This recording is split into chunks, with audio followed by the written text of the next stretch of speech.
Hello, bachcho. So the question says the path that leads from the throat to the lungs is known as option A trachea, option B esophagus, option C epiglottis and option D larynx. तो basically हमें question में बोला गया है कि जो गले से लेकर लंग तक जो पाथ लीड करता है उसे हम क्या पुकारते हैं, ठीक है। So the key concept of this video will be human respiratory system, है ना।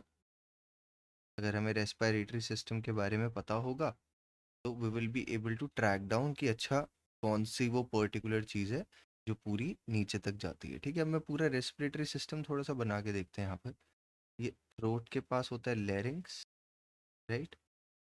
इसके ठीक ऊपर एपिग्लोटिस जो फ्लैप की तरह काम करता है विंड पाइप में, ताकि विंड पाइप में फूड ना गिर जाए।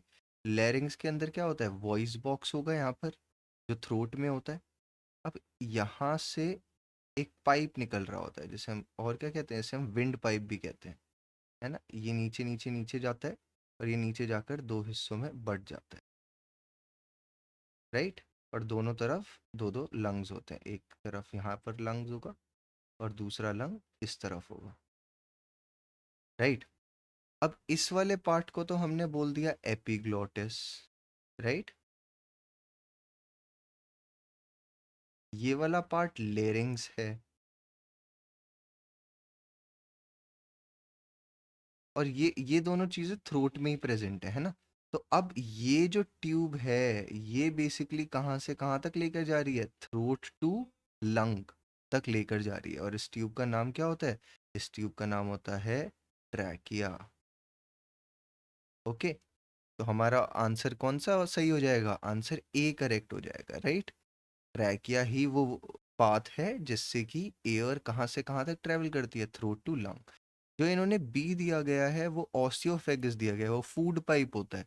वो कहाँ से कहाँ तक करता है, वो थ्रोट टू स्टमक तक करेगा, राइट। तो इसलिए बी भी हमारा गलत हो जाता है। सी की बात कर ली हमने, सी तो वो फ्लैप है एपिग्लोटिस जो विंड पाइप के ऊपर लगा रहता है जिससे कि विंड पाइप के अंदर कोई फूड ना आ जाए। तो सी भी गलत हो गया। और डी क्या है, डी लैरिंग्स है जहाँ पर वॉइस बॉक्स प्रेजेंट रहता है, तो ये भी थ्रोट के अंदर ही प्रेजेंट रहता है, तो ये भी गलत हो। Okay, so the correct answer is A. I hope you understood the question. Thank you.